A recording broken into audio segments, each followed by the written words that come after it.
Elizabeth, I think we're ready to go. Welcome to Move to Learn, the Handspring monthly webinar series specifically for manual therapists and movement educators. I'm Elizabeth Larkham, delighted to welcome you to this May webinar with our expert, Dr. Suzanne Clements-Martin, Doctor of Physical Therapy.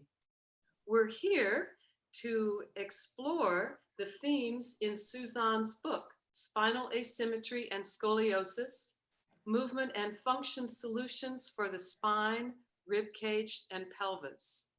First, we have a few announcements regarding participation in our webinar. And for that, I need my screen prompt. Yes. During the course of this 1-hour webinar, the guest who's presenting will be spotlighted, and the chat will not be enabled during the webinar. However, you are encouraged to submit your questions on the using the question button on your screen, and then the last 15 minutes of the hour, Dr. Martin will answer your questions. You can expect during this webinar roughly 30 minutes of presentation, for which we have some slides, some directed practice as well, and then, as I mentioned, the Q&A. Several people have already placed their questions in the queue, so we'll start with those. And then if there is not sufficient time to deal with all the questions, you are welcome to reach Dr. Martin on her contact page that's shown at the end of this webinar. We'll be streaming live on YouTube, and the webinar is being recorded. You will be sent a thank you letter and a link at the end of the, probably tomorrow. Now, we welcome Dr. Suzanne Clements-Martin, and I'll give you a bio for her introduction. Dr. Suzanne Clements-Martin is a doctor of physical therapy, a gold-certified Pilates expert, and a certified exercise physiologist, as well as an award-winning author and video producer. She has authored 3 fitness books and written columns for Dance Magazine and Dance Studio Life for the past decade. Her latest contribution is this book from Handspring Publishing of 2018, Spinal Asymmetry and Scoliosis. Dr. Martin has over 40 years of teaching experience in the health and movement fields, blending art and science into her instruction. As a performing arts specialist, she conducted nutrition seminars for the School of the San Francisco Ballet and has been the lead physical therapist for the Schmuin Ballet in San Francisco for over 20 years.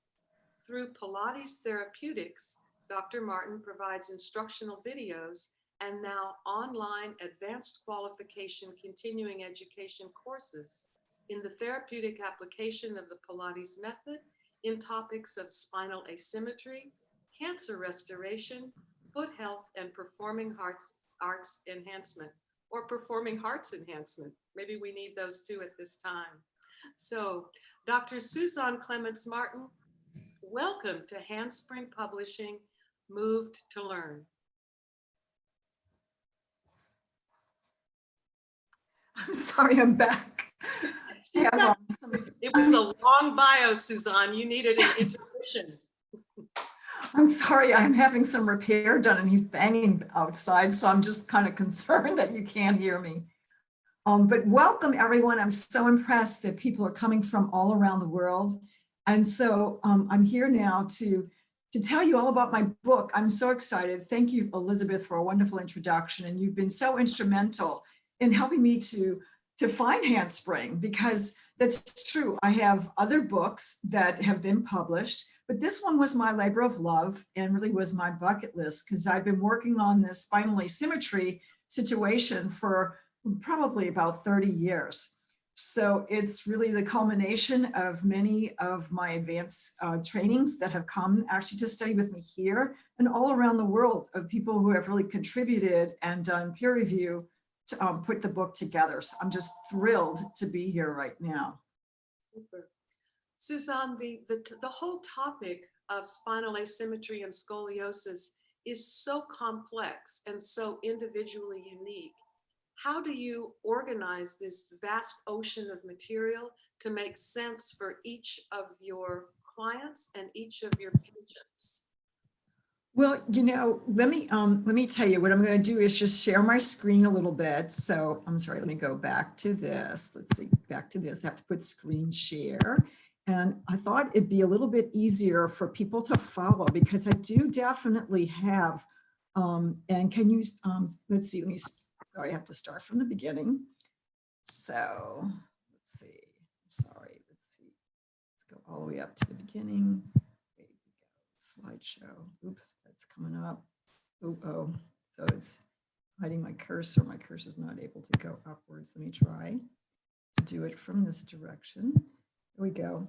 So here we are. And so my premise, though, is that spinal asymmetry, I decided with that title because it's true. How do you strategize and organize such an intensely complex and individual thing that covers so many different kinds of situations? So my assumption is that it's not just scoliosis, because sometimes it's not necessarily a medical situation. It's actually a body type, condition, things like that. So what my premise is that anything that veers from the central spinal vertical line as seen from the back is a spinal asymmetry.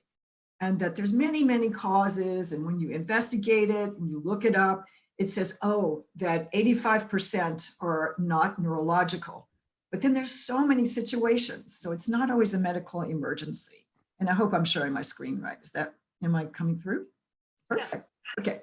So the way that I organized it in my mind was to put a mantra together, something that you could just go to begin with and to end, and no matter what paradigm that you're in. And so even if you're a body worker, I'm a manual therapist, and I approach it from a certain way. And I certainly acknowledge and appreciate all the mind-body disciplines, because one of the people who wrote a foreword for my book is the wonderful Richard Rosen, who is quite a yoga scholar. He's an Iyengar master who's written the history of yoga. And so this is something that I hope that will speak to many different disciplines. So I say to identify the pattern. Now I go through that tremendously in depth in what my process is in chapter 7. And so I've also split it off a bit into strictly how to work with youth versus adults, because it's quite different when you're dealing with very young people, right? And so in this identifying the pattern, though, what I want to highlight is that a person then can come up with what I call scolio cues, because if you can help someone and assess them a little bit, and I believe that we as practitioners are often approached for someone, well, one, for a quick diagnosis, which is not always really easy, and by scope of practice, I can't diagnose anyone with a medical condition. I can identify it and refer into my medical system if there's a situation. But by telling someone or helping someone to see their asymmetry, because I was not able to see it real well, I would just have someone tell me when I'm standing at a ballet bar, oh, stand up straight. I'm like, really? So what does that mean? So I think that we can help to identify, whether it's in a group class or individual session, these scolio cues, which in the book is really helpful if you start to figure them out, because usually there's always a rib that protrudes forward on one side, one shoulder's higher than the other. For instance, most of the world is right-handed, and the right shoulder should be lower by Florence Kendall, who's a physiotherapist. But you see, in my instance, my left shoulder is lower because of my scoliosis. So that can start to help you to figure things out. And then also body skills. So once you start to identify the pattern, that an initial foundation, it comes from identification of the scolio cues and then helping people with body skills. Because my style in Pilates, a lot of our practices are really lifestyle approaches. It's the whole body and mind, body, spirit kind of system. And then to, once we find those things, to help somebody to gently start to break up the pattern. You can either use your manual therapist through fascial gliding. So I believe that breathing, somebody was asking about breathing, definitely all that's a part of it to start helping fascia to open up and to free up. But then the gliding has to happen with repetitive motion and generating heat. So that's why I believe that there has to be an active component that's also added besides an isometric position. Then restrictions, definitely, and then laterality. So I'm a big one on trying to work on laterality, and I do go into that into the book and how to break up just our right to left orientations because I'm extremely right-handed, and then there's postural things that are associated with just being right-handed.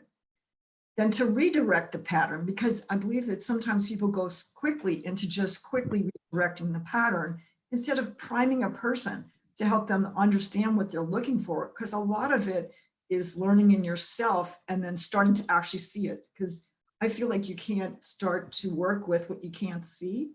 So we have to help to train people's eyes. And then those are individual correctives.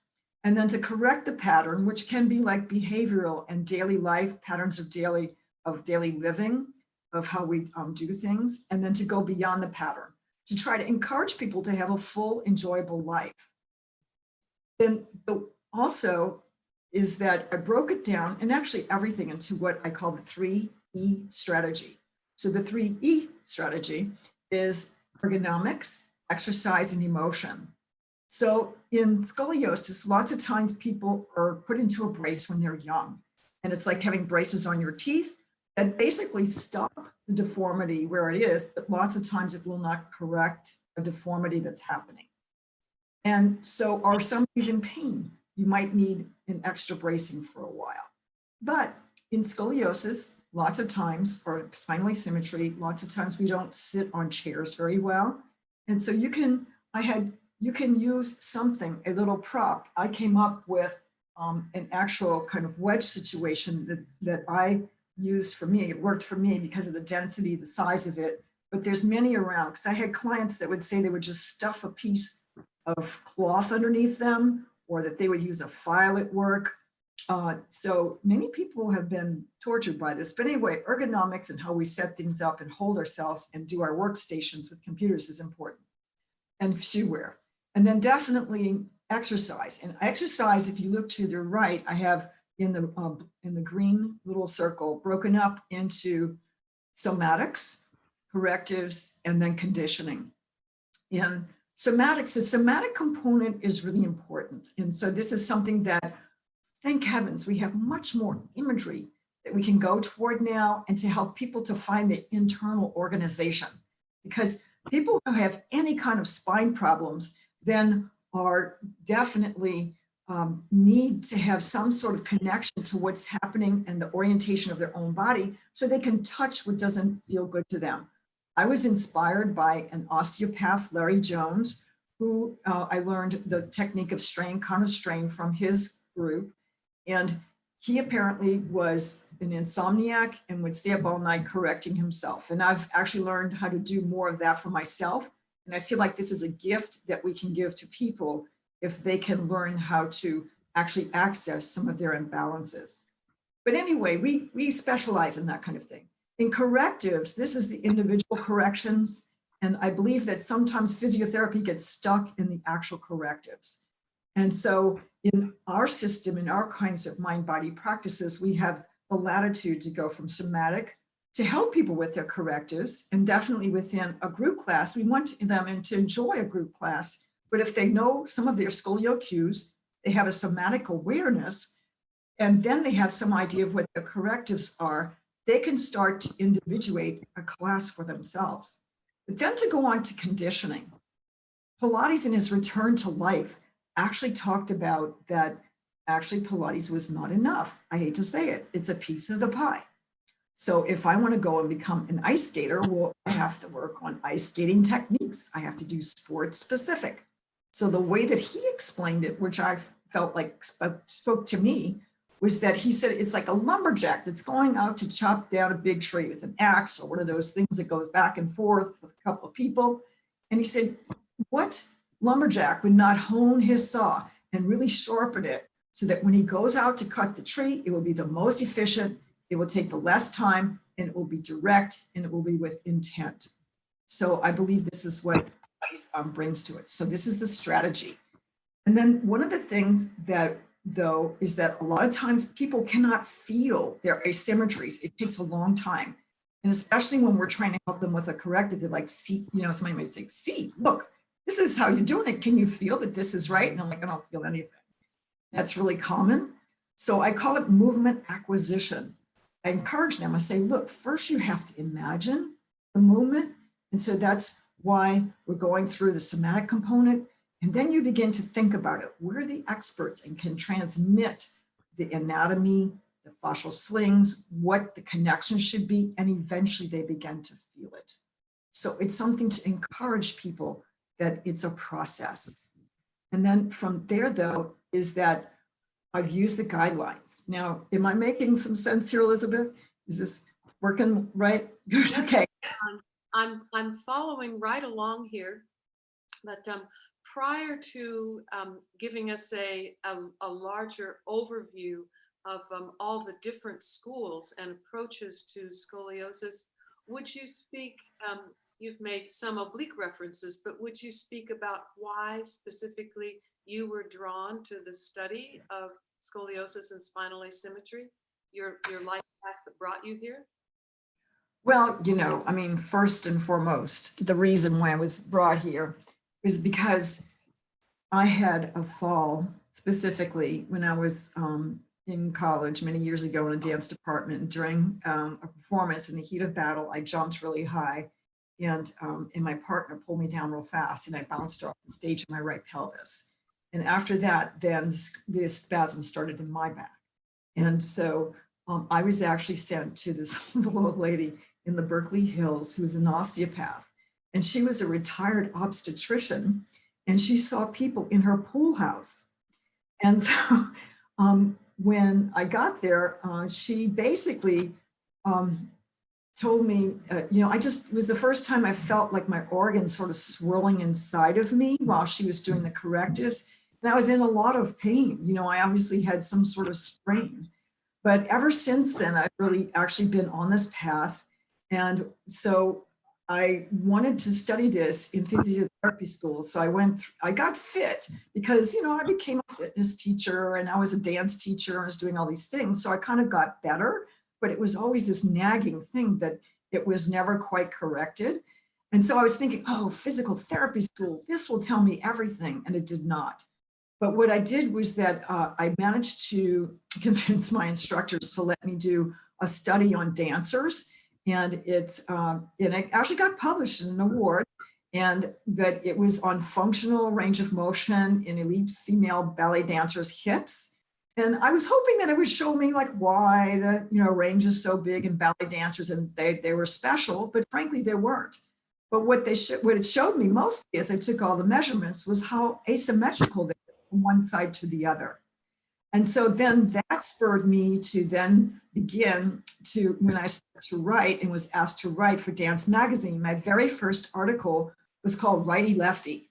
And then Daniel Nagrin, who is a big person in dance, that he actually sent me a letter, which I was just so thrilled to get. And so, let's see, I think this is going to come up. Yeah, sorry, unfortunately, it's not going to come up.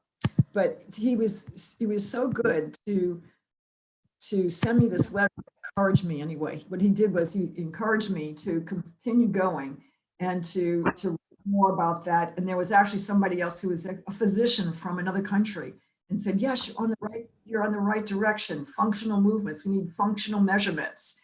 And so I was like, oh, functional.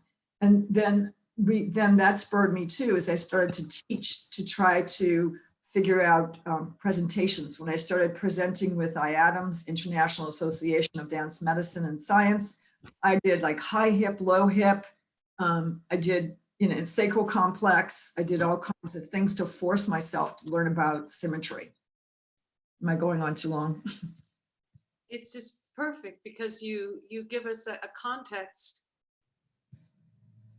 for the fact that this really is your life calling. Yeah, this one is actually truly my life calling. And so it's, I do teach a lot on a lot of different subjects like cancer restoration in the foot.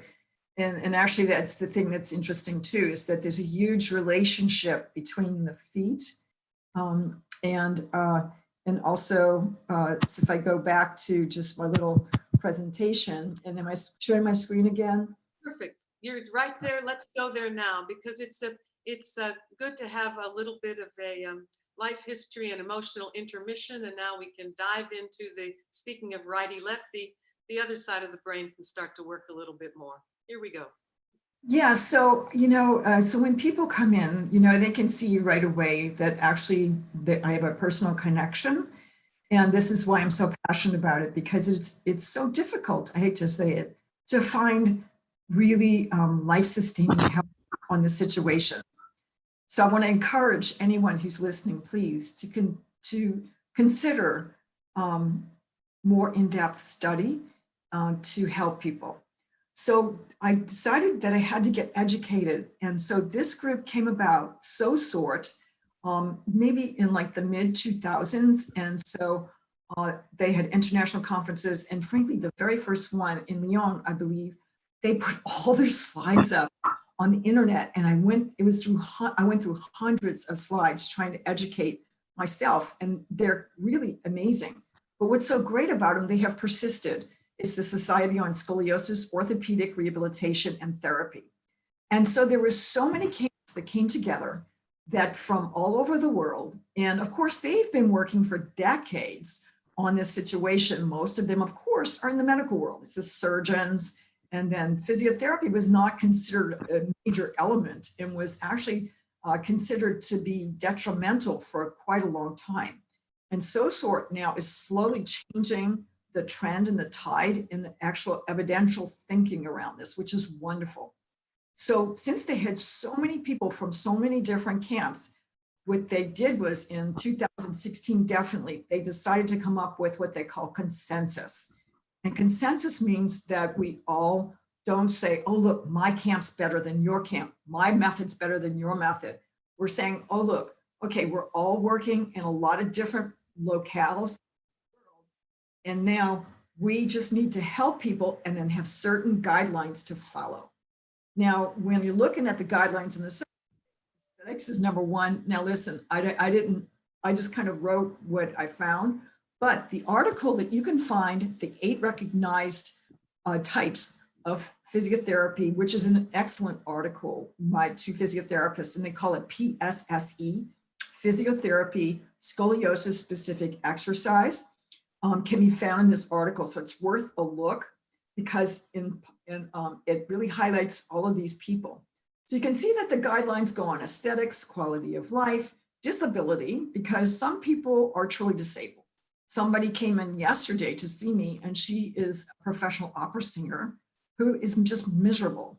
And then when I talked to her and she showed me her x-ray, I hate to say, typical of an adult presenting who's a little bit older, midlife. I said, listen, your symptoms, I see your x-ray, you have a definitely curve to one side, which would be called a C curve. I said, but your symptoms are not scoliosis symptoms. You have a global autoimmune situation going on here. So you see, so it can be confusing, like, where do you start? Well, I have to start with the fact that she's in so much pain that I couldn't get her to lie down or sit down. I have to start somewhere. So disability, you have to see where they are. And then back pain. The fact is 80% of the population anyway is going to have back pain. So somebody with scoliosis, though, likely will develop some back pain as they get older. The big phenomena is that most youth don't have any back pain and they're just sent to somebody and then they start to work with it. So That's why imagine, think, and feel is a good little thing to remember, because sometimes they don't get it. Psychological well-being, you know, I didn't get to the third E, and that's emotion, because definitely if somebody is in fight or flight the whole time or have such high anxiety over it, they're not going anywhere, you know? So I have to help them to know how to do breathing exercises. Somebody was asking about breathing. Well, yes, it's a big component, but breathing is used in a lot of different ways. And I want to highlight too the work of the late Leon Chaito, who did a huge amount on breath and its importance and connection to pain and actually to anxiety. So I include a lot of that in my presentations now, because yes, there's breathing to correct the scoliosis curve, which is from one of the major camps, but then also it needs to be addressing the emotional component and to help people to have tools so they can address the emotional component. And then progression in adulthood, it progresses about maybe 1.5 degrees in adulthood, unless you're really hip to it. It's the same thing as bone health. So once you, and frankly, scoliosis is probably a bone issue, because as you get older, it's osteopenic, but frankly, when you're young and you don't have a developed skeleton, that's osteopenic too. I mean, so you have an undeveloped skeleton in the beginning for adolescents, so that's when they develop scoliosis, and then you have another onset lots of times when people's bones become less stringent. So we have to work on both ends of it. And then a breathing function, most definitely, is that the breathing function, again, but to approach it from many directions, I really advocate that. And then the Cobb angle. And one of the things that I did in my book, and if I actually progress ahead, it would be nice to progress. If I could progress ahead in my, let's see, I'm not progressing the screen here. Let's see, where is it?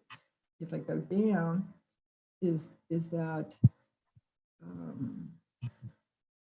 you see, so I put in my book specifically because I was like, oh my gosh, everybody's going to think every exercise is appropriate for every person, because I have over, 120 exercises at least in the book, is that I have some guideline, because just 10 degrees of scoliosis, if in a Cobb angle, is considered normal. I mean, right-handedness will do it. And then most of our garden variety people with scoliosis come in kind of like the 10 to 20 to 25 realm.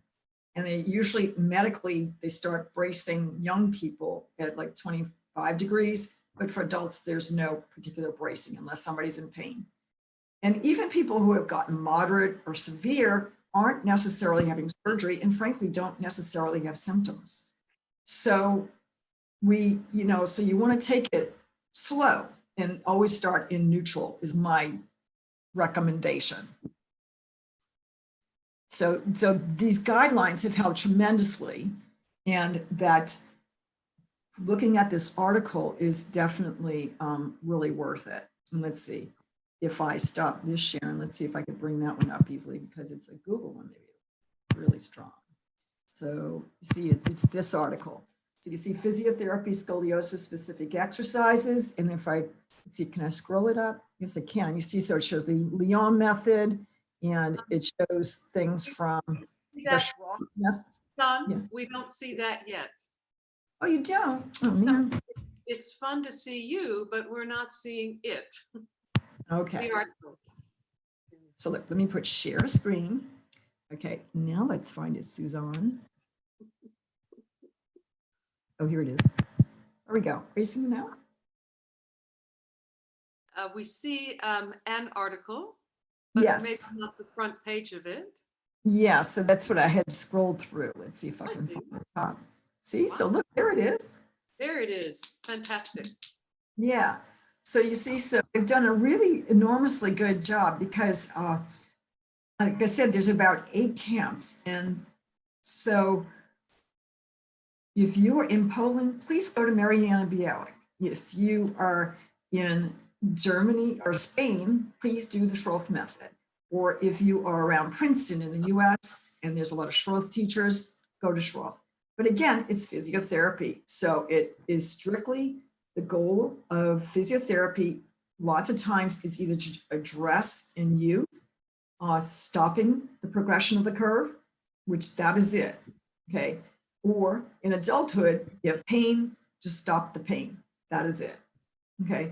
But for us, as whole body practitioners and whole body, mind, spirit things, we need to do all 3 E's in all body parts. Suzanne, on that subject, would you lead us in a some seated movement practices that you I find will. good? And now Yeah, go you know, back to you. And oh yeah, stop share. how about that in the follow-up email that Handspring sends out after this webinar, we could include the link to the article you just shared. Yeah, I think that would be a really good plan because, you know, because you should look at it, even if we're, even if we're not going to do that specific therapy. But let's see if I back up, let's see. And it's a little hard to back. Ooh, keyboard. Okay. But in general, that I can slump down. Let's see, get a little bit higher chair.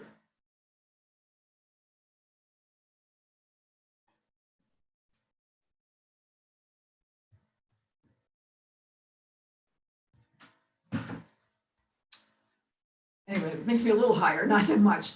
But one of my favorite exercises, and this is a body skill. So a body skill is where you usually put my hand on the head of somebody, and this is actually taken more from the gyrotonics field, that, you know, we have a lot of cross disciplines in so many ways.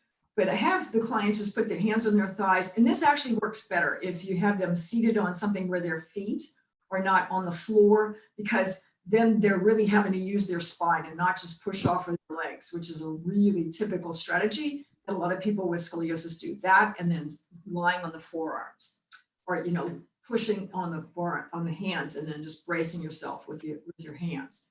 So first you slump down like you're a deflated accordion, and I call this the straw exercise. So it's like you're being sucked up a straw. So you breathe in first. As you exhale out, push down on your rocker bones and then roll them forward. Feel the imaginary hand lift the skin of the low back, then stretch up through the waistline, then stretch up through the lampshade of the rib cage, push up through the yoke of the shoulder girdle, lift the turtle head out of the shell, and then sit up tall. And then breathe in, get tall. Exhale out through your Frankenstein knobs, get taller. Don't let yourself go down. Breathe in, get tall. Exhale, feel the magnets between the sit bones, energy up. Don't go down. Breathe in, get tall. Exhale out, get taller. Up, up, up, up, up. One more time, breathe in, get tall. Exhale up and push up, up, up, up, up. Exhale, exhale, hold, hold, hold, hold, hold, and then release. So this is something that I train people to do during the day because as the day goes on, we often fatigue in our postural muscles. So when I'm teaching or I'm working with somebody, and I start to get really tired. And frankly, when I'm doing my courses, lots of times I'll say, Suzanne, your stomach's starting to stick out. I'm like, yes, I know, my low back's getting tired.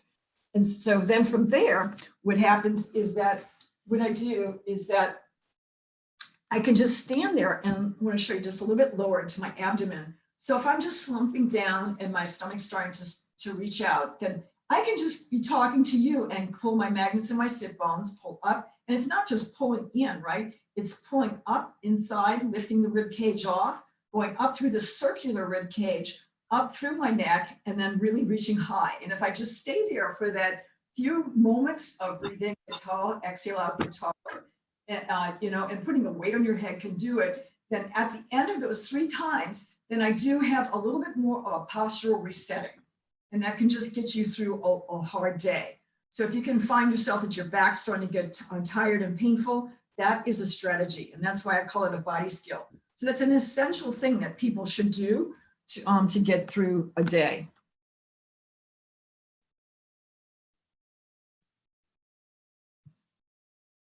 And then let's see, if you wanted another seated exercise, and this is one of my favorite ones, and it's a little bit hard for me to show you sitting down just because of the, I have you my camera on a stool, is that what I do is that I put the hands on the rib cage, and I'll just pretend that I'm sitting. You sit kind of forward to the front of your chair.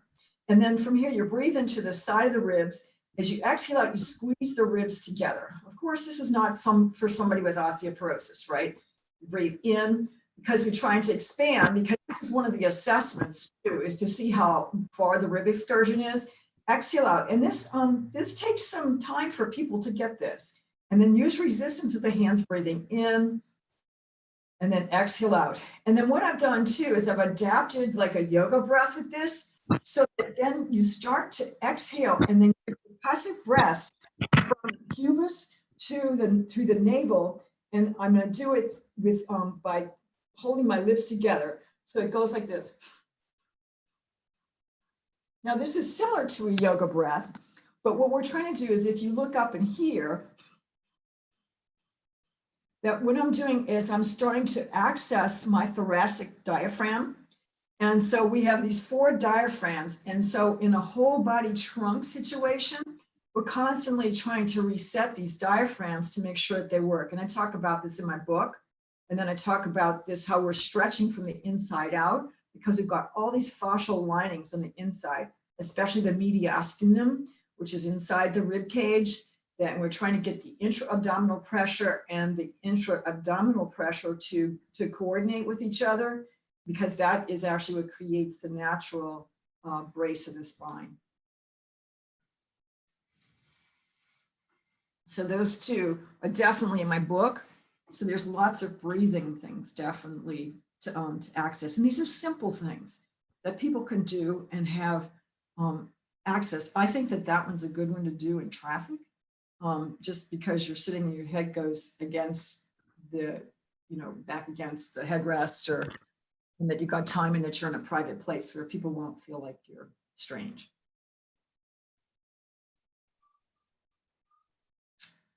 Okay, so, but when you were asking me about laterality though, is that one of the things that it turns out that right-handed people acknowledge more external space around themselves, and I talk about this in my book.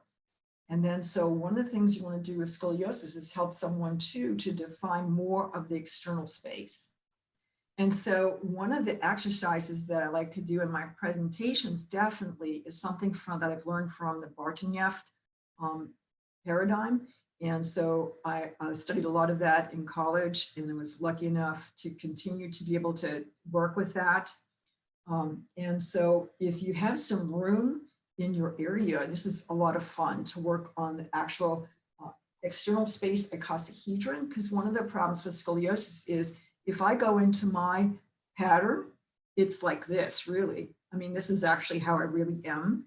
So I'm constantly trying to let the external space help me too. So if you actually have a little room, what you can do is to then use this space. And I'm actually just kind of standing. You can do this in a chair. I do this in big hall presentations, is that you curve into yourself.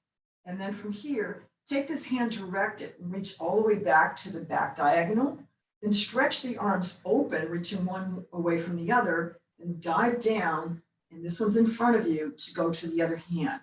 So let's do that together. Here we go. Curve, pulling in, and thread back, back, back. Open side, diagonal reach, and dive down, dive down, dive down. Again, curve, curve, curve. A thread, thread, thread. Reach back, back, back, and dive down. Once again, and a curve, curve, curve. A thread, thread, thread. A reach, reach, reach, and a down. Here we go, other side. A curve, curve. Now see how it's different to the other direction. My left arm's really tight in my left chest, so it feels weird. And curve in, and in. A thread behind me, reach. A diagonal stretch, and dive down one more time. A curve, curve, curve. A thread, thread, thread. Diagonal reach, reach, and dive down, dive down. Okay, great. See, so there's a couple of little ideas. And I can't say that one's particularly in my book, but there's lots of things and suggestions to break up the laterality. Son, would you summarize the the effects on, say, thoracic organization and maybe whole body organization that particular movement pattern inspires? Yes, you know, the thing that's really good about it, I mean, well, you're the expert in all the fascial lines, right? Not So, today, Suzanne, you're the expert. well, let me tell you, is that this is definitely hitting the whole spiral line, which we need, because in Pilates, we definitely learn like the X box.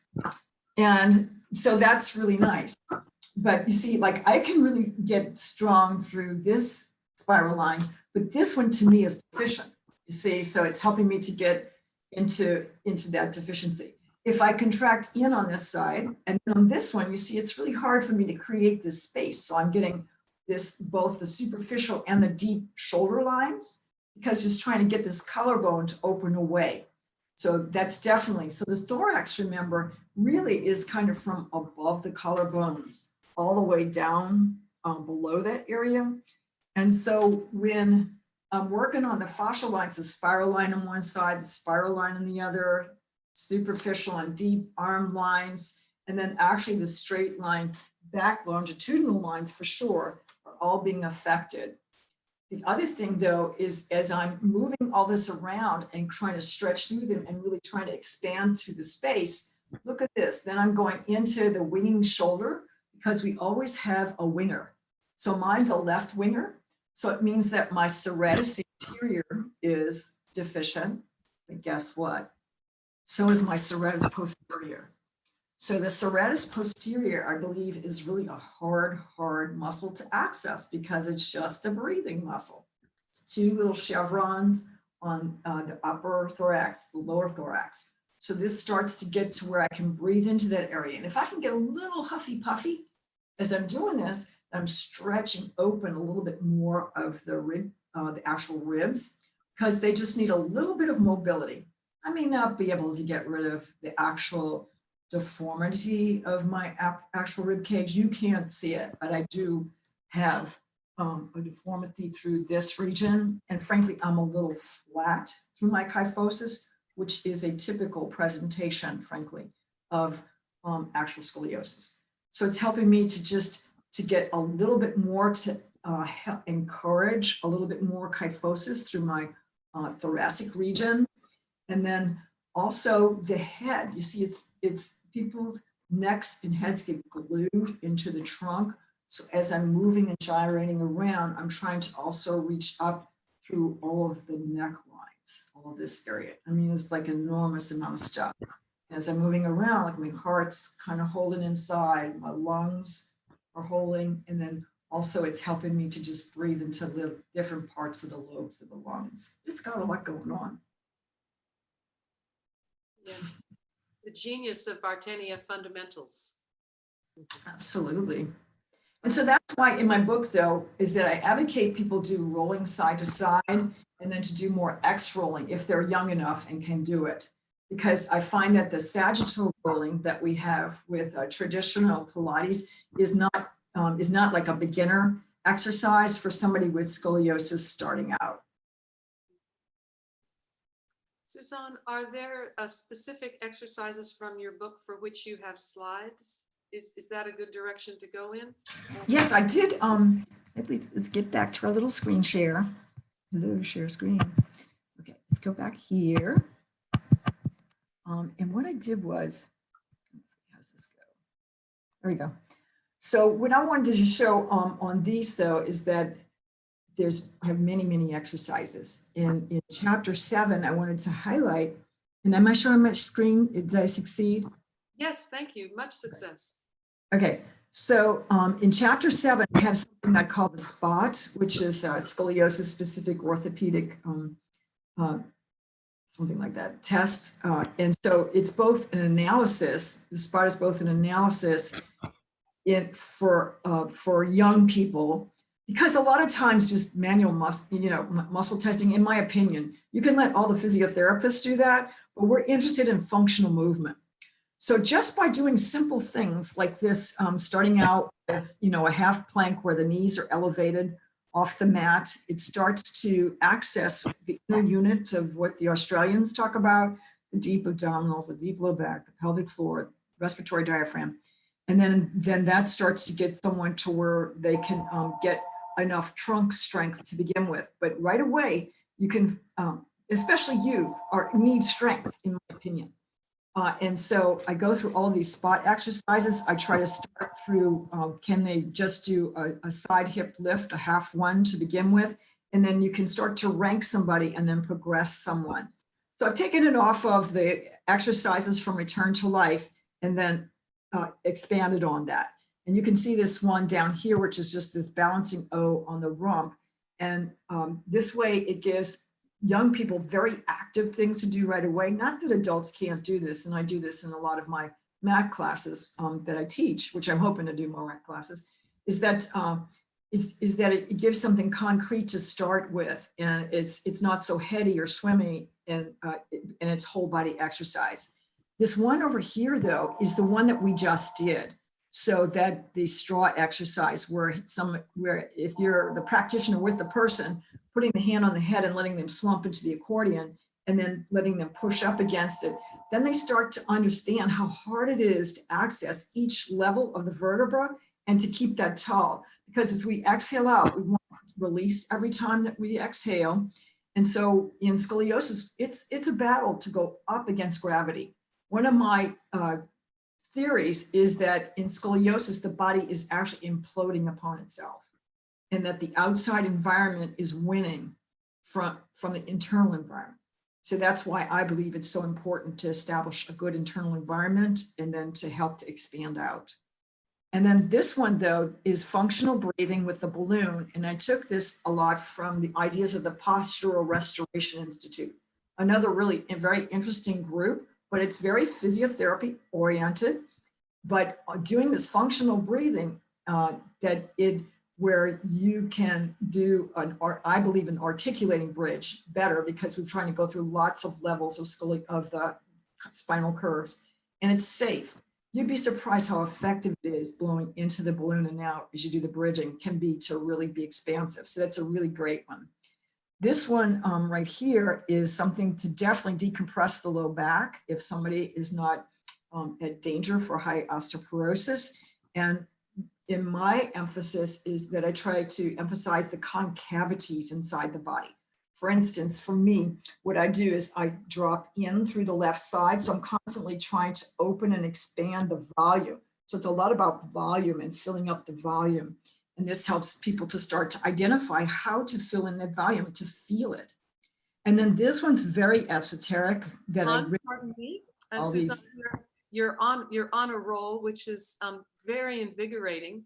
And we are also rolling along through the hour with questions, with questions accumulating. So how about some summary comments, including how people can find you, and then we will launch into questions. Yeah, absolutely. You know, honestly, my summary definitely is the mantra, you know, is to basically to identify the curves, to break them up, and do an initial foundation with people to redirect the curves and to not just get stuck in that. And then look at age group, you know, so that youth needs to be handled differently than older adults, or just adults that probably have other things going on, either pregnancy or instability, accidents, things like that. Sometimes it has to be primary. And then definitely to help them to go through body skills, daily life, to help them to have like the straw or breathing, things that they can do quickly to relieve themselves. It's like brushing your teeth. It has to be lifestyle medicine. And then to go beyond it, that it helps if you can have a client to find their hook of what they're interested in doing. And then you can start to help them to prepare them for the conditioning that they're doing. Yeah. And then, yeah. Okay. I think we have Handspring, we have just a summary slide from Handspring as well, just so that people know that there is here you have it, that there is a code that expires May 31st, which will give you a substantial discount on Suzanne's book. And let's see, we'd also recommend that you take a look at the disclaimer, which was posted at the beginning of the webinar. The disclaimer will be included in the follow-up email, just to remind you that all of us are very conscientious about scope of practice, which is an important aspect of the education Suzanne brings to us. So Yeah. now let's, Suzanne, you're back in the spotlight, and we will have some of the questions that were given to us before the webinar started. Sarah from the House of Pilates gives a very practical question. She says, I have mild scoliosis, parentheses, upper right, lower left, and I am finding quadratus lumborum on the left always kicks in. Aside from stretching the quadratus lumborum, are there any handy tips or suggestions to, quote, wake up the left glutes so that the QL doesn't always dominate? You know, that is such a good question. And that is such a typical scoliosis presentation, to have one gluteus maximus not firing. And that is a big goal. So that's why I use the wedge a lot. And if you have your feet just on the floor, if you put just your forefoot on the actual wedge, it's enough to get pressure to help to then to press down to that side.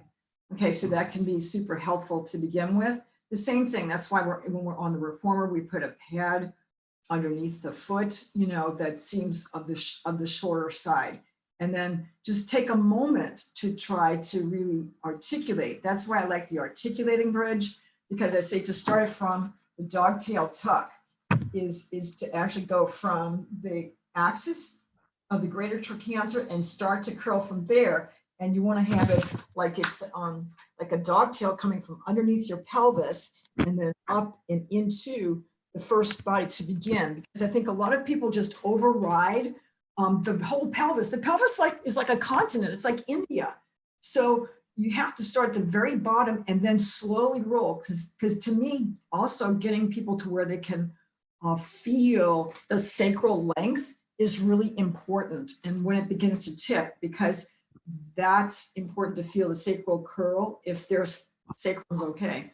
And then from there, then press into the feet to start to get the glutes to fire first. It takes a little bit of doing, and this is why the somatic component is so important. But I think just trying to stretch the QL by itself is not going to do it. Like you have to do a lot of the different things. And so sometimes just yanking on it's not going to feel real good. Yes. The next question submitted in advance is from Sarah Berger, who's a yoga therapist in Washington. She has a two-part component. In group yoga classes, have you standard cues or teaching techniques for addressing scoliosis, both physically and awareness building in group setting? Would that be your book? Yes, definitely my book, you know, but one of the things I do say, I mean, I love yoga because it has usually lots of times a real feeling kind of aspect to it. And so that's why giving a moment, if you can see that there's somebody in the class who's really contorted, instead of starting the entire practice in a sitting position, breathing, have them lie on the floor and say, just what of your bones do you feel against the floor? You know, just giving yourself a moment so that they can start to identify that both sides of the rib cage are not fitting the floor. Lots of times people will over concentrate on the part that's digging into the floor too much. And so they think that that's actually what the problem is, but really you want to focus on the concavities of the back, definitely. And so in a general practice too, if your hands are this way, and I do talk a whole lot about it in the book, and I give a whole setup of what I call the two diamond setup. And I have a huge amount of focus in the book on the protruding ribs, which is really common because there's a block of twist. And so if you can have somebody just feel with their hands, I tell people to feel cup hands around the rib cage, and then to feel like which side is moving in toward the other, and also feel like which part of the ribs are pressing up into the hands, and then just give a little exhalation, because they're not going to hurt themselves unless they're really osteoporotic. So to give more sensory cues so they can start to identify themselves, I think that's really important. But I think just telling somebody just push one arm forward is not always a good strategy. I try to start from the pelvis, where I tell them to feel the magnets between the sit bones and to feel that first. And actually then, instead of just reaching the hand forward, to just press more into it. I give a direction from the outer shoulder blade and then turning into the hand, and then the inner shoulder blade down to the tailbone. Yes. The second part of the question, I think that you've been addressing as you go, but perhaps you could highlight to us, where in your book do you focus on the breathing and respiratory mechanics? Specifically, do you bring mention of the rotational quadrant breathing? Actually, I have a huge amount on breathing in here, and it's in chapter 8. And, it's really, really helpful to go through that, because the breath element needs to be addressed. So you can see that I go into the whole connection of the thorax fitting down into the pelvis in a vertical direction, but also in the coronal front to back, where one hand is in front of the body and one in front of the other. But I go into a lot about the internal pressures. And then, so this is like page 127, but again, in chapter 8, I go into a huge amount of it. And I go into a lot on the zone of apposition, which has to do a lot with lining up the thorax appropriately, so that then you have the best intra-abdominal pressure to intrathoracic pressure. So there's a lot that you can really look at there. Yes. The next question comes from Xenia. Hi, Xenia. And she asks, are there any structural differences in the fascia with respect to the concave and the convex side of the spine of the torso? That is so true. And let's see if I can actually bring up from my book easily. Let's see. Are you seeing my book now? Yes. Okay, good. So look, I wanted to show you, see, I go a lot through the deep fascial frontal line. And so definitely we have a difference between the structural and the functional components. But I love to highlight the deep fascial frontal line, because it goes so long from the inside of the mouth all the way down to the soles of the feet. And you can see where it's covering on the internal, I guess I can't get my cursor there, but let me keep going, is that you see this is part of the jaw exercise training. And then you see, this is what I like. See, I'm a fascially oriented manual therapist, but you can see what happens for all of the neck when we get the fascial restrictions, that those things have to start to be broken up. And so it's not just the skeleton that's being affected. Of course, there's a huge interplay between, the actual fascia and the skeleton, as you well know. But so that is creating the functional aspect. And I believe that we can really access a lot of this functional aspect through all of our movement, but it does take over time. It's just like what Pilates said, anything worthwhile doing takes time, and it's a process. But I believe that we have to generate heat a lot in order to make this happen. So definitely we can do it all by breathing, but there's definitely a difference in the structural. Sometimes the structural component might have to be taken care of by braces, or might have to be taken care of by surgery. I mean, if somebody's spine's falling apart, it's a good time to have surgery. But the thing is that we can do a lot to work on the functional aspect. My whole book is dedicated toward these asymmetries. And that's my whole thing. That's why I call it spinal symmetry. And it's worth a look to go all the way down the body. If you look in chapter 7, I go into incredible detail on how you can start to identify these asymmetries. Right. The next part of Xenia's question, she asks for recommended reading regarding recent fascia research.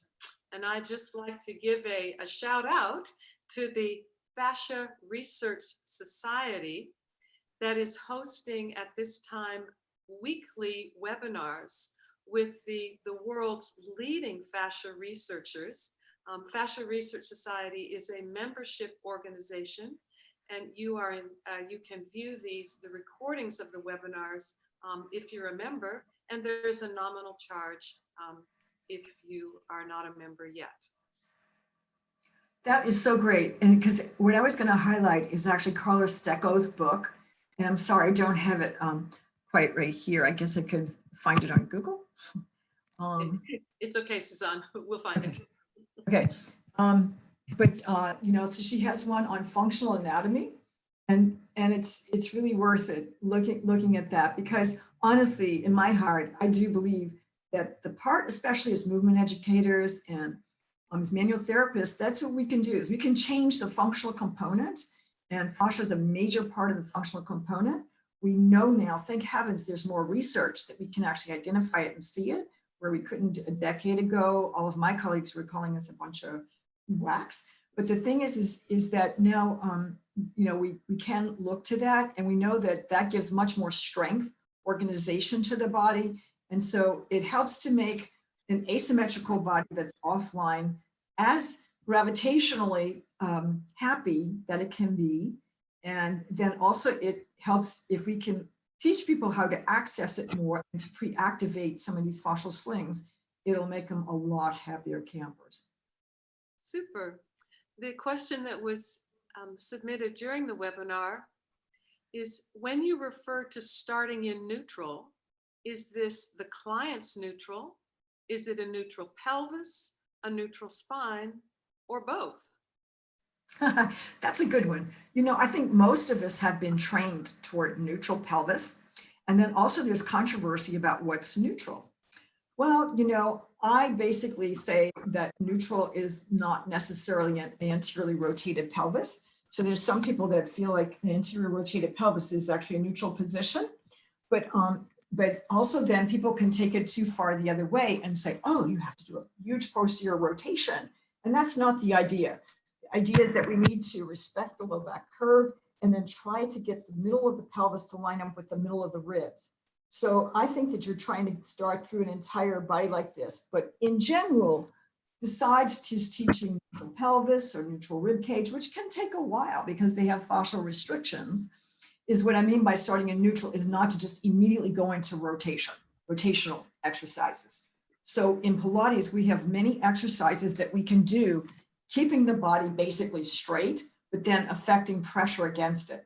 So that's why in identifying the curves in chapter 7, all my assessments, if you can help a person to find their scolio cues, basically, if I hold my left rib cage and then I engage my right glute, and then I lengthen up through my head, I've actually just done a 3-dimensional correction within a basically non-big orientational moving type of exercise. So what I mean is like to stay within the postures kind of general set, rather than to just go into a big side bend to think I'm just going to relieve somebody right away. Michael Hall makes a comment saying, your circular arm rotations, meaning the Ermengarde Bartenieff fundamentals there, your circular arm rotations are very similar to Tai Chi and Qigong, which he mentions is something he teaches for functional movement in sport. I think that's great. You see, and this is the thing that's very interesting too, is that look how similar all of our different kind of body therapies wind up being. That we're all on the same, it's a human body. And so we're constantly trying to find this external volume. And that's the thing that's really wonderful, is that we have so many different paradigms to choose from. And so this is why I wanted to write the book, so that a lot of people could apply this to a lot of different movement practices. And yes, go with it.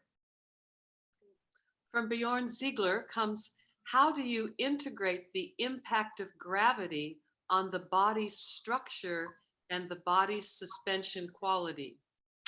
Thank you, Bjorn, for your shadow shout out to biotensegrity. Yes, well, that is the whole thing, is that, This is why also that in the book, part of the organization though, is to go through what I call the neurodevelopmental sequence. And so, yes, you cannot develop a full upright working body by just lying on the back and doing exercises. So you have to go through supine, prone, kneeling, quadruped, half kneeling, and, plantigrade, downward dog kind of things. And then coming to upright, double leg standing, single leg standing. You need to make sure that somebody integrates all of those things. As a matter of fact, I also have a whole sequence on using the wobble board, and I don't use a high one with a big round thing on the bottom, but more of a flat plane, and I have that in the book too, because we need to be able to integrate all the fascial slings all the way from the bottom up. And one of the exercises that I do in my group training is to try to show people that this actually works. Because if you just stand up wherever you are right now, and then just have your feet kind of underneath your pelvis, second toe lined up with the kneecaps and with where the hips flex, that's what I call first position parallel, which is a body skill. And if I slump down, relax, I'm down, down, down, down, down. And then I'm up, happy, happy, happy, happy, lifting my eyes, lifting my ears, up, up, up, up, up, up, up, up. And then slump down, down, down, down, down, down, down, relax, relax, relax, and come up, up, up, up, up, up, up. And actually, if I just press on the pad of my big toe, now I've activated a whole bunch of fascial slings, the biotensegrity of actually feeling the tension line through the whole body and coordinating that. So definitely we have to go through a lot of different, kind of postures and do exercises in a variety of positions.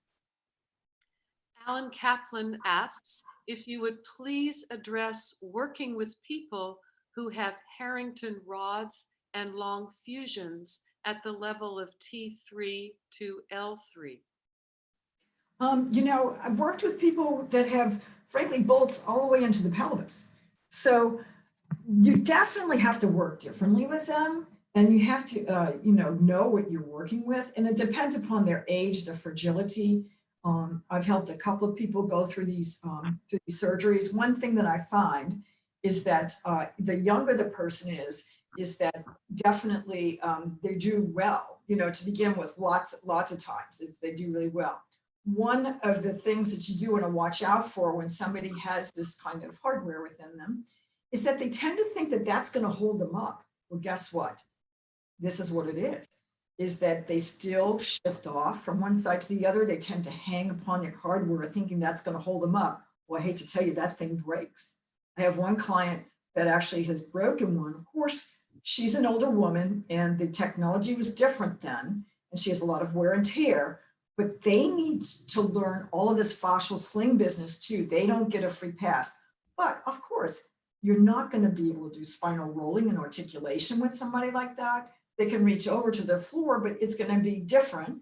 As a matter of fact, you can work with them in prone. You have to decide if they've been pushed into flexion. The old Harrington rods used to actually put people in flexion because they thought initially that would stop people from rotating. But I actually have met people where if they hadn't put screws in years ago, because the screws look heavy duty, but they're there for a purpose, but you can still start to twist and to rotate. It's a strong internal spiral. I mean, it can be in people. So this is why they need all our training, but also you have to go slow because you don't know how fragile they are. If they're older and they're osteoporotic, you want to go really slowly. But it is really interesting because just working with somebody to help them to get head over center of gravity can make a huge difference. One of my friends and colleagues and clients just came in and she was all off to the side. And her rod is broken. She's complaining of pain. And I got her to just sit up. And she said, okay, now I'm concentrating, because she's a psychotherapist. I'm concentrating on just holding myself straight to give people hope. Guess what? You can use everything else in your body to hold yourself up. It's not going to be enough.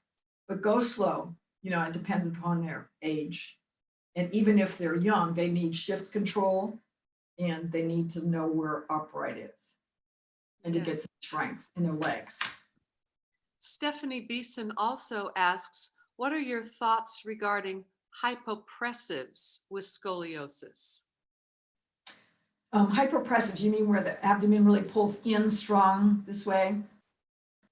Not exactly sure what you mean, but I've I'm seen. not, but Pardon? I'm not I'm not sure either. I just read the question, so you could riff on Yeah, it. I know. I've seen people demonstrate this abdominal kind of thing where they're pulling in really strong through the torso and then breathing up through it and getting a really concave kind of abdomen. Hey, go for it, you know, but I think that that's not the whole story, that you need, you know, that you have to develop the external slings too. It's not all about the abs or just pull up. It's got to be the whole body and all the spiral lines and things working together too, inner and outer. Right. Suzanne, thank you so much for such an invigorating session today. It's a pleasure to be with you and to appreciate your knowledge and your vast enthusiasm for the topic. We'll look forward to staying in touch with the people who were part of this webinar and to the people who will watch the recording. So please watch your email box for the follow-up email from Handspring coming in probably the next day or so. Thank you very much, everybody. Here's to your good day. Be well. Thank you. Bye-bye. Bye.